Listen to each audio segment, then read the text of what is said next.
What's going on, everybody? Welcome back to Steelers Rewind here on Penn Live.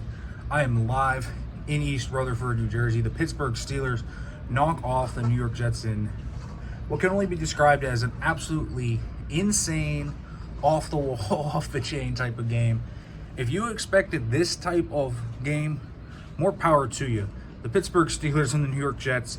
Justin Fields, Aaron Rodgers having a QB duel. A offensive showcase was not on my bingo card. Both these offenses clicked really well. I think the offenses, both each, certainly I think have one or two concerns they come out with, but they feel a lot better. And the Steelers really won this game because of Aaron Rodgers and you know, the receivers really sticking up on their heads. I mean, the Steelers did not have much of a run game today. That is something that is 100% true. The run blocking wasn't great. I don't think the scheme was great. A lot of Kenny Gainwell compared to Jaylen Warren and Caleb Johnson. We barely saw any Caleb Johnson in week one. We saw a good deal of Jaylen Warren. He caught a touchdown. But we saw a lot of Kenny Gainwell. I don't have the exact snap counts, but I will be surprised if when the snap counts drop, if Kenny G is not the top running back on that. Not how I would have it. I would definitely have Jaylen playing more than Kenny G, but it's something to consider. I also think, you know, you look at what Rodgers did, and there were a lot of positives, man. I mean, he made some really nice tight window throws. His receivers really made plays for him. Guys like Calvin Austin making plays. I mean, Austin making a contested catch. This guy is not big. You guys know how big Calvin is. To go up and make that catch when he climbs the ladder, to get wide open. Guys like Ben Skowronek getting involved. The pop pass touchdown to John Ooh. Muth with some really big catches on those slants. I thought just the involvement from all receivers really that played and were big parts of this offense were so huge. And I thought Arthur Smith called a great game in terms of the pass game coordinating. I thought he did a great job using the play action, mixing and matching it, countering the man blitzes that they were on. The Lions run a ton of man-to-man blitzes, and they have the personnel to do it.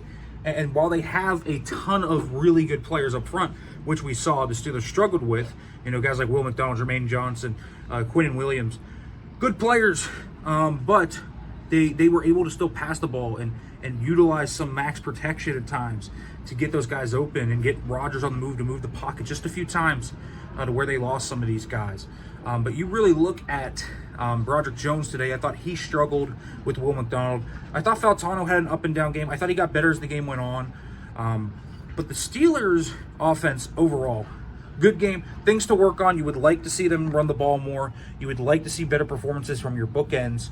I actually thought the interior was pretty fine for the most part. They were actually moving Quinnen out to face Broderick more than Faltano, which is not surprising, but something they did. Think about that. Now, let's go into this defense. The defense cannot play like this every week. Did they find something in those last two drives? I think that's the question here. Obviously, the last drive is a one-dimensional situation. There was no way with one timeout and just like 8 seconds left to start a drive, you can run the football. So they knew it was going to be passing. So you can pin your ears back. When you make a team one-dimensional, it opens up spots for your pass rush. I do think that the pass rush was neutralized to a degree today. Listen, I think Olu Fashanu, Armand Membu are a really good 1-2 duo. But you still have to get home at some points. And I thought the Steelers had a lot of opportunities but didn't finish. And I thought that was the theme of this game defensively in a lot of respects was you didn't finish. You didn't tackle.